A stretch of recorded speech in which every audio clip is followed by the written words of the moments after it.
Good morning students. Class 12 chemistry में प्यारे बच्चों, आज हम लोग न्यू चैप्टर की स्टार्टिंग कर रहे हैं। ठीक है, और इस नए चैप्टर का नाम क्या है? Coordination compound. ठीक है, कोऑर्डिनेशन कंपाउंड।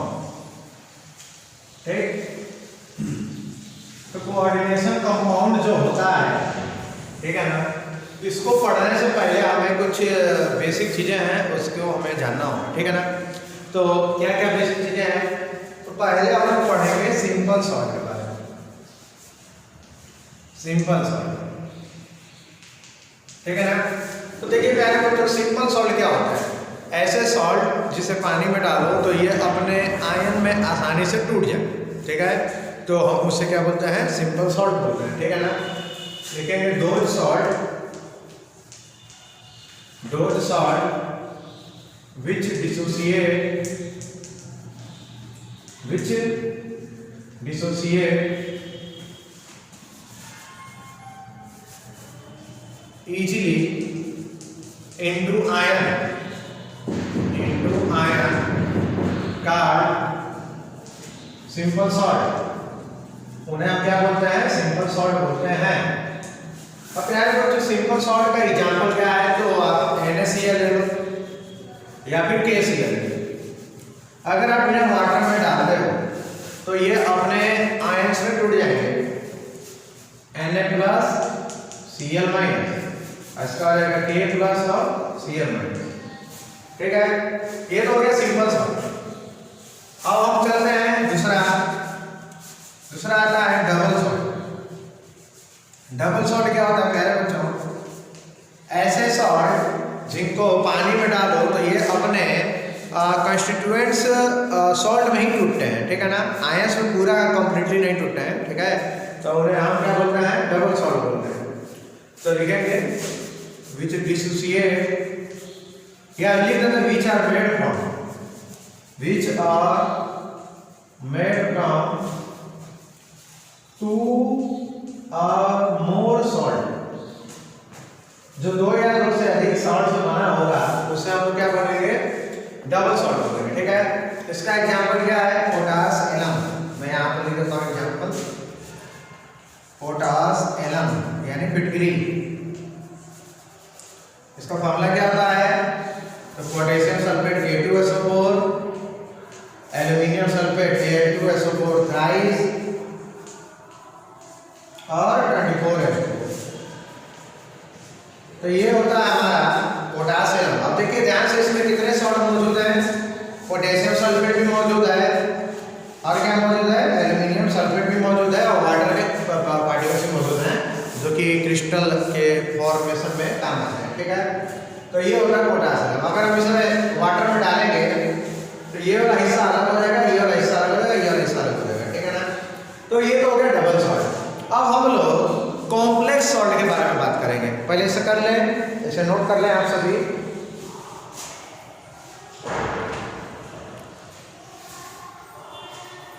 कर लिया नोट? चलिए आगे बढ़ते हैं। पहले तो सिंपल सॉल्ट डबल सॉल्ट के बारे में एकदम ये मीनिंग एकदम दिमाग में बैठा लीजिए कि सिंपल सॉल्ट आसानी से टूट सकते हैं। ये आसानी से आयन में ये भी टूट सकते हैं, लेकिन ये दो से ज्यादा सॉल्ट कंटेंट किए होते हैं। ठीक है ना, अब हम लोग चलते हैं कॉम्प्लेक्स सॉल्ट की। ठीक है,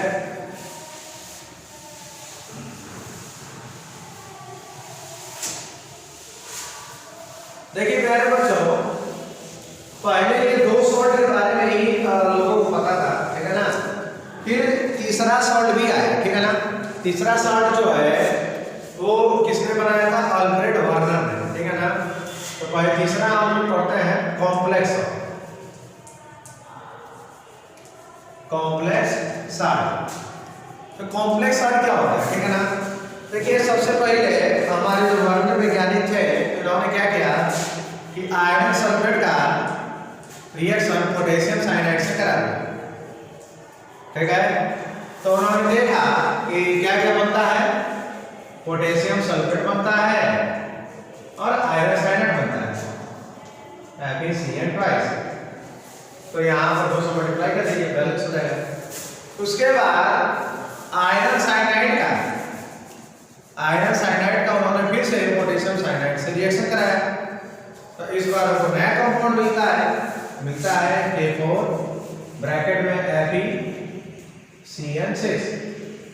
इस तरह का कंपाउंड मिलता है। बैलेंस करने के लिए हम यहाँ पर 4 लगा देते हैं, ठीक है। यहाँ पर ये कंपाउंड मिलता है, इस कंपाउंड को बोलते हैं कॉम्प्लेक्स आर्ट, इसको हम लोग बोलते हैं कॉम्प्लेक्स आर्ट। अब कॉम्प्लेक्स वर्ड क्यों इस्तेमाल किया जा रहा है? तो कॉम्प्लेक्स वर्ड इसलिए इस्तेमाल किया जा रहा है क्योंकि ये वाटर में इजीली आयनों में नहीं टूटेगा, ठीक है ना। अब देखिए जैसे अब मैं इसको पानी में डालूंगा K4 FeCN6 को, K4 FeCN6 जब हम इसे वाटर में डालते हैं तो पोटेशियम यानी जो ब्रैकेट के बाहर वाला है वो तो आसानी से टूट जाता है, वो अपना आयन में प्लस में टूट जाएगा, और ये वाला हिस्सा माइनस में टूट जाता है। FeCN6 4 minus. प्यारे बच्चों ये तो आसानी से टूट गया जो बाहर वाला था, लेकिन जो ब्रैकेट के अंदर वाला है ना वो इजीली ब्रेक नहीं होता है, तो इसी को बोला गया है कॉम्प्लेक्स। ये प्यारे बच्चों ये कॉम्प्लेक्स है। कॉम्प्लेक्स का मतलब ये आसानी से टूटने वाला नहीं है, तो जो इजीली अपने आयनों में टूटता नहीं है उसे ही हम लोग क्या बोलते हैं? कॉम्प्लेक्स कंपाउंड यानी कोऑर्डिनेशन कंपाउंड बोलते हैं, ठीक है ना। तो यहाँ पर लिख लेंगे कॉम्प्लेक्स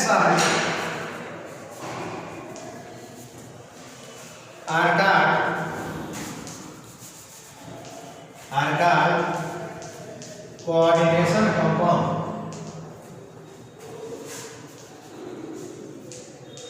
कोऑर्डिनेशन कंपाउंड तो कॉम्प्लेक्स सॉल्ट जो होता है उसी को हम क्या बोलते हैं प्यारे बच्चों? कोऑर्डिनेशन कंपाउंड बोलते हैं। तो ऐसे ही कंपाउंड को कोऑर्डिनेशन कंपाउंड बोला जाता है, कॉम्प्लेक्स सॉल्ट को ही। अभी मैं बताता हूँ क्यों बोला जाता है, इन्हें कोऑर्डिनेशन कंपाउंड क्यों कहते हैं, ठीक है।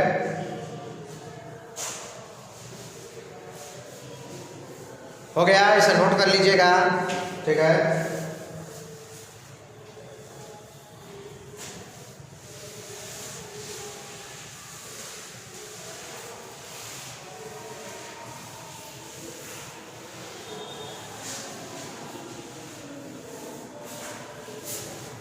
अब देखिएगा ये वाला जो हमारा जो कंपाउंड है जैसे ये K4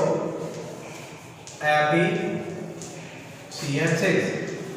अब बात ये कि इन्हें कॉम्प्लेक्स क्यों बोला गया, ठीक है ना, और कोऑर्डिनेशन कंपाउंड भी क्यों बोला गया है। तो अगर इसका देखा जाए तो इधर इन दोनों की भी जो बॉन्डिंग होती है, ये जो बॉन्डिंग होती है यहाँ पर कोऑर्डिनेशन बॉन्ड बनता है। कौन सा बॉन्ड बनता है?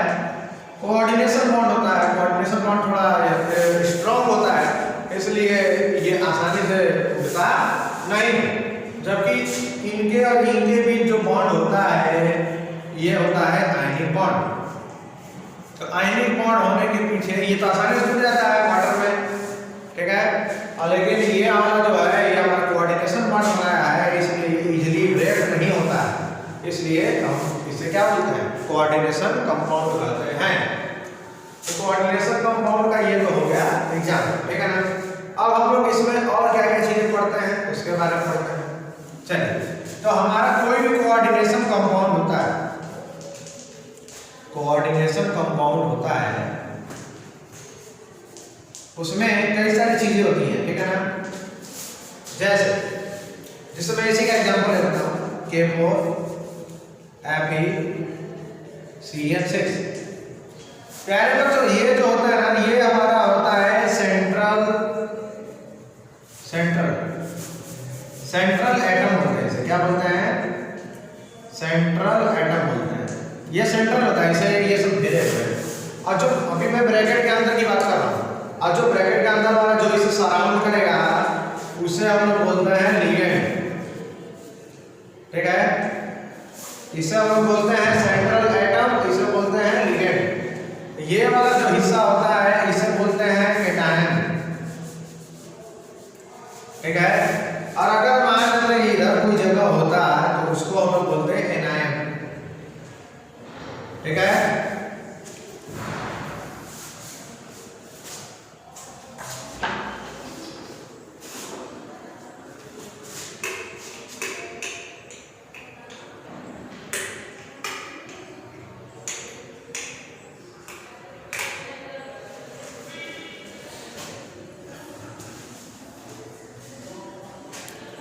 चलिए, तो इसका मतलब ये है कि ये वाला जो होता है उसे हम बोलते हैं सेंट्रल एटम, ये वाला होता है एनायन, इसे ये वाला जो सराउंड करता है उसे हम लिगेंड बोलते हैं, और इधर वाले को बोलते हैं कैटायन, ठीक है ना।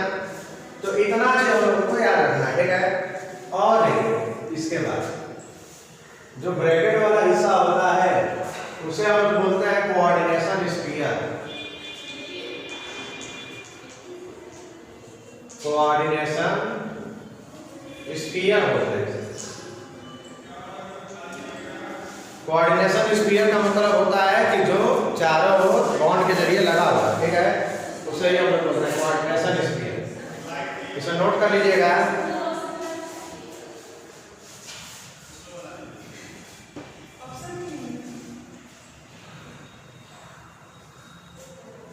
कर लिया नोट।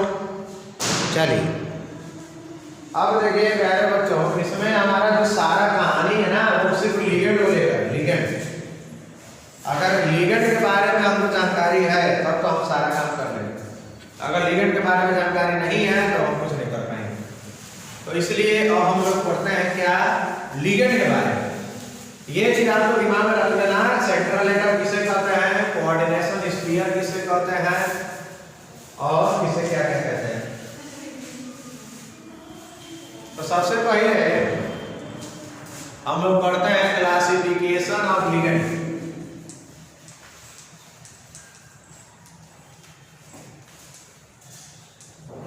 Classification of ligand.